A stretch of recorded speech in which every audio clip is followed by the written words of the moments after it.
Hello and welcome friends, स्वागत है आप सभी के YouTube channel masters in ethical hacking पे। तो गाइस आज हम बात करने वाले हैं क्रैम जो नई वेब सीरीज आई है उसके एपिसोड 1 के पार्ट 2 के बारे में, क्योंकि एपिसोड 1 बड़ा है और उसमें काफी कुछ आपको सीखने को मिला होगा पार्ट अगर फर्स्ट आपने देखा है। जैसा कि आप सभी जानते हैं अभी तक हमने YSARC MITM SAM file clone server और ये सारी चीज़ों पे डिस्कस किया। अभी जो रेस्ट जो चीज़ें रह गई हैं उन पे हम डिस्कस करने वाले हैं। तो ये सभी हमारे लास्ट जो अभी फर्स्ट एपिसोड के अंदर जो चीज़ें यूज हुई थी, वास्तव में रियल लाइफ में ये चीज़ें टेक्निक एग्जिस्ट करती हैं या नहीं, वो मैं आप लोगों को बता चुका हूँ और पूरा डिटेल में आप लोगों ने उम्मीद करता हूँ समझ लिया होगा, क्योंकि मैंने पूरा प्रैक्टिकली उन चीज़ों के अंदर बताया हुआ है कि ये चीज़ें कैसे काम करती हैं। तो लास्ट टाइम हमने जो समझा था वो था हमारा कि भाई उन्होंने क्या था, मतलब हनी पॉट्स के बारे में, और दूसरा हमने समझा था कि हनी पॉट्स वास्तव में किस तरह से काम करते हैं या क्लोन सर्वर जो है वास्तव में क्या होता है और उसका जो पर्पस है वो क्या होता है, हैकर्स को डिस्ट्रैक्ट करने का, ताकि ओरिजिनल जो चीज़ें हैं वो हाइड रहें।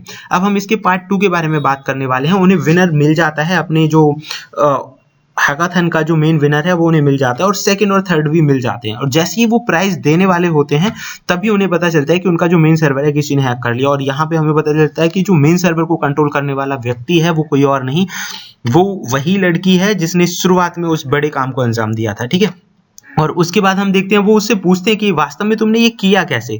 तो वो लड़की उन्हें बताती है कि उसने जब इस चीज़ को टेस्ट किया, मतलब वेबसाइट्स और आईपी के बारे में जब उसने पता लगाया, सेल का वेबसाइट जब उसने चेक किया तो उसे पता चला कि इसकी जो सर्विस प्रोवाइडर है वो तो कोई थर्ड पार्टी वेंडर्स हैं। थर्ड पार्टी वेंडर्स वास्तव में गाइस क्या होते हैं? थर्ड पार्टी का मतलब है कि जब आप किसी भी सर्वर की मैनेजमेंट और वो सारी चीज़ों को खुद ना देखकर किसी दूसरी पार्टी को दे देते हो और बदले में उसको पे करते हो, ठीक है, तो वो थर्ड पार्टी वेंडर्स कहलाते हैं। उन्हीं का ये काम होता है कि आपका जो रिस्क इसमें जो है वो कम हो जाता है, ठीक है, और मैनेजमेंट वगैरह की जो भी टीम लगानी है, जो भी काम करवाना है इफेक्टिव वे में, वो थर्ड पार्टी वाले लोग ही करवाते हैं, उनकी सारी रिस्पॉन्सिबिलिटीज बनती हैं। तो अपने एंड से आपकी जो प्रॉब्लम्स हैं वो थोड़ी कम हो जाती हैं, ये पहला फायदा होता है।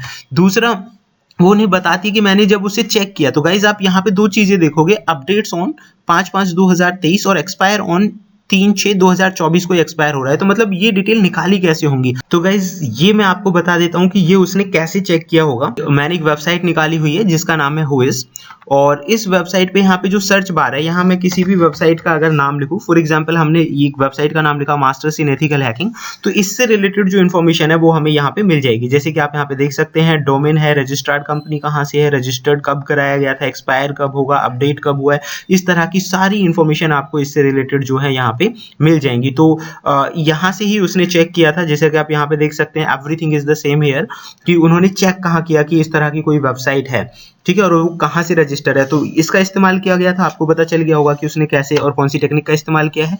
दूसरा, वो क्या करती है यहाँ पे कि उन्हें जो कॉल करके, मतलब कंपनी का तो उन्हें पता चल ही गया है कि कंपनी कौन सी है, तो कॉल करके अपने आप को ऐसे रिप्रेजेंट करती है जैसे कि वो खुद ही सेल कंपनी से बात कर रही है। ठीक है, अगर आप इसे ध्यान से देखेंगे, फ्रॉम जो मेल आया है, फ्रॉम एंड टू, फ्रॉम में नीता@cell.com लिखा है, यानी कि वो सेल की तरह ही लग रहा है, बट एक्चुअल में अगर आप ध्यान से देखें तो सेल में SHUL की जगह SHL1 है, यानी कि उसने ईमेल स्पूफिंग वाली जो टेक्निक है या उस तरह का इस्तेमाल उसने किया है। तो देखिए वो उन्हें बता देते हैं फोन पे कि भाई इसका आईपी, उसका जो भी डिटेल है सर्वर से रिलेटेड उन्हें मिल जाती है, उनके ईमेल पर ही मिल जाती हैं। तो इस तरह से उन्हें ईमेल आईडी और पासवर्ड्स जो है वो मिल जाते हैं। एट द एंड हम देखते हैं कि एक एक्ट्रेस होती है, उसका लड़का जो है वो सुसाइड कर लेता है। क्यों और कैसे किया ये तो इसमें पता नहीं चल पाता है। जब वो इसको फर्दर इन्वेस्टिगेट करते हैं, उस दौरान क्या होता है, उन्हें कुछ टेक्निक्स का उन्होंने इस्तेमाल किया। उस दौरान वो डिस्कस करते हैं कि भाई शायद इन्हें डार्क वेब से ये सारी इन्फॉर्मेशंस मिली होंगी। तो गाइस मैं आपको यहाँ पे बताना चाहूँगा कि डार्क वेब, इंटरनेट की दुनिया की अगर हम बात करें तो जितना भी आप ज़्यादातर जो लोग इस्तेमाल करते हैं, नॉर्मली जो भी व्यक्ति इन चीज़ों का इस्तेमाल करता है, इंटरनेट जो चलाता है, वो इंटरनेट के सरफेस वेब को ही इस्तेमाल करता है। मैक्सिमम जो लोग हैं, यानी अगर हम टोटल इंटरनेट की बात करें, 96% ऑफ द इंटरनेट जो है उसका इस्तेमाल बहुत सारे लोग नहीं जानते, क्योंकि उसे इस्तेमाल करने के लिए या उसका यूज़ करने के लिए आपको एक अलग तरह के ब्राउज़र की ज़रूरत होती है। जैसे कि आप इसमें देखेंगे TOR, द अनियन राउटर, इस तरह के टोर एक ब्राउज़र है, उसकी मदद से आप जो है डार्क वेब या डीप वेब पे जा सकते हैं और उस पर काम कर सकते हैं। अब इसमें होता है क्या, आप यहाँ पे देख सकते हैं सरफेस वेब 4% में है, याहू गूगल वगैरह इस तरह की साइट्स होती हैं, और जो 90% जो होता है जिसमें आपका गवर्नमेंट रिकॉर्ड, साइंटिफिक रिकॉर्ड्स वगैरह ये सारी चीज़ें स्टोर होती हैं, उसे डीप वेब बोलते हैं। और बाकी का जो 6% होता है उसमें ज़्यादातर इलीगल चीज़ें ही होती हैं, और आज की डेट में ज़्यादातर जो क्रिमिनल्स वगैरह है वो डार्क वेब का ही इस्तेमाल करते हैं। तो यहाँ पे एक इसके बारे में भी डिस्कशन हुआ है। टोर ब्राउजर की पूरी डिटेल आपको कहाँ मिलेगी, उसका लिंक मैंने डिस्क्रिप्शन में दे दिया है, कहाँ कैसे और क्यों इस्तेमाल आप कर सकते हैं, ये सारा कुछ मैंने बता दिया है। अच्छा गाइस, इसमें एक और चीज़ आई थी वल्नरेबिलिटी टेस्टिंग के लिए उन्होंने जो इस्तेमाल किया, तो यहाँ पे भी उन्होंने एनमैप का ही इस्तेमाल किया, और एनमैप में किसी स्क्रिप्ट का कैसे इस्तेमाल कर सकते हैं वो मैंने आपको लास्ट के वीडियो में डिस्क्रिप्शन में है, अगर आपको नहीं पता है तो उस वीडियो पे जाकर देखें, आपको थोड़ा आइडिया लग जाएगा कि कैसे स्क्रिप्ट का इस्तेमाल कर सकते हैं। ठीक है गाइस, तो एक जगह हम देखते हैं कि वो डार्क वेब के लोगों से अपना जो कम्युनिकेशन है वो सेट करते हैं। ज़्यादातर जो लेना देना होता है बिटकॉइन में ही होता है, और आपको पता है बिटकॉइन एक क्रिप्टो करेंसी है, एंड उसके लेने और देने का मतलब डिसेंट्रलाइज्ड मनी आप एक तरह से कह सकते हो, उसके लेने वाले और देने वाले का कोई रिकॉर्ड नहीं होता है। इवन आप यहाँ पे देखोगे, यहाँ पे एक स्क्रिप्ट यूज हुई है मूवी उसी वेब सीरीज के अंदर, तो वल्नरेबिलिटीज उन्होंने निकाली, यहाँ पे भी आप देखिए एनमैप का ही इस्तेमाल हुआ है, हियर इज एनमैप यूज, तो एनमैप की मदद से ही उन्होंने ऐसा किया। दूसरा हम देखते हैं कि उनकी जो मेहनत है, मेहनत रंग लाती है, और जो क्रिमिनल है वो पकड़ में आ जाता है। ठीक है, तो यहाँ पे एक जो चीज थी कि क्रिमिनल का वो पता लगा लेते हैं एक जगह पे, लेकिन वो कैसे पता लगा, मतलब एनमैप की मदद से। उसके लिए तो आप स्टोरी देख लेना, स्क्रिप्ट कौन सी यूज की है वो मैंने आपको बता दी, एनमैप स्क्रिप्ट का यहाँ पे यूज हुआ।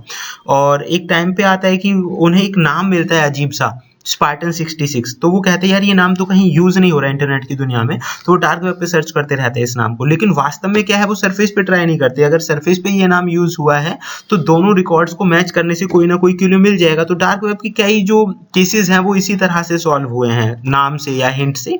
ठीक है, तो दूसरा उन्होंने क्या किया कि इसके अंदर एक पार्ट आता है जहां पे MS-EF कंसोल रन करते हुए दिखाया जाता है। हालांकि गाइज उसमें तो दिखा रहे हैं कि वो डेटा को रोकना है, ये वो करना है, बाकी MS-EF कंसोल क्या होता है मैं थोड़ा सा आपको क्लियर कर देता हूँ। मेटास्प्लॉइट फ्रेमवर्क जो पेनिट्रेशन टेस्टर्स होते हैं उनके लिए एक ऐसा फ्रेमवर्क बनाया गया है जिससे कि वो एक नेटवर्क को पेनिट्रेशन टेस्टिंग कर सकते हैं, उसके अंदर की कमियों का पता लगा सकते हैं। जो एक्सपर्ट्स होते हैं या फिर जो कंपनी के अंदर काम करने वाले एम्प्लॉयज हैं वो नेटवर्क की कमियों का पता लगा सकते हैं। तो इसमें बहुत सारी चीज़ें होती हैं। ठीक है, अगर आप इसका प्रॉपर यूज जानना चाहते हैं तो सेम वही है, इसका एक वीडियो है जिसका लिंक मैं आपको डिस्क्रिप्शन में प्रोवाइड कर दूंगा। Here is a video of this, ये मेटास्प्लॉइट फ्रेमवर्क क्या है, कैसे काम करता है, आप यहाँ पे देख सकते हैं, और वेबसाइट से रिलेटेड जानकारी कैसे निकाल सकते हैं वो भी, उसका लिंक आपको डिस्क्रिप्शन में मिल जाएगा ऑल अबाउट, तो वहां से आप देख लीजिएगा इसे ये कैसे कैसे काम करता है। तो इसमें एक जगह पे ये हुआ था और कि किस तरह से उन्होंने ये काम किया, देन मेटास्प्लॉइट फ्रेमवर्क का जो यूज है उन्होंने किस तरह से किया। अब ये जो स्क्रीन है इस तरह की एक फेक स्क्रीन लगाई गई है, इसका कोई वैसे लेना देना है नहीं। दूसरा आप यहाँ पे देखेंगे सर्वर ट्रांसफर जो भी है, ये मतलब एक तरह का फेक स्क्रीन उन्होंने जनरेट किया। पीछे अगर आप ध्यान से देखो तो मीटर प्रीटर जो कि MS-EF कंसोल का ही हिस्सा है वो रन हो रहा है, तो हो सकता है वो कॉपी कर रहे हो, कॉपी सेंड रिसीव ऐसा कुछ भी कर रहे हो और आगे से ये चीज़ें कर दी हैं सर्वर ट्रांसफर। तो एग्जैक्टली यहाँ पे इन दोनों का वैसे खास कॉम्बिनेशन तो है नहीं, बाकी ये कमांड लाइन से ही टूल ऑपरेट होता है और उससे काम कर देता है। ठीक है, तो ये पूरा ओवरऑल इस सीरीज के दौरान यूज हुआ है। एट द एंड उनके पास में डार्क वेब का कुछ जो वेबसाइट से रिलेटेड चीज़ें हैं, कुछ इन्फॉर्मेशन उनके पास आ जाती है, और ये जो पहला केस है उनका सॉल्व हो जाता है।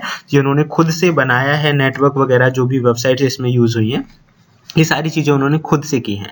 तो ये हमारा था पहले एपिसोड को लेकर। अगर आपको ये पसंद आया और आप जानना चाहते हैं ये सारी चीज़ें किस तरह से वर्क करती हैं तो इसका सेकंड पार्ट मैं जल्दी ही लेकर आऊँगा, लेकिन डिपेंड करता है आपकी रिस्पॉन्स के ऊपर। तब तक के लिए देखते रहिए YouTube channel masters in ethical hacking. Thank you friends, good bye.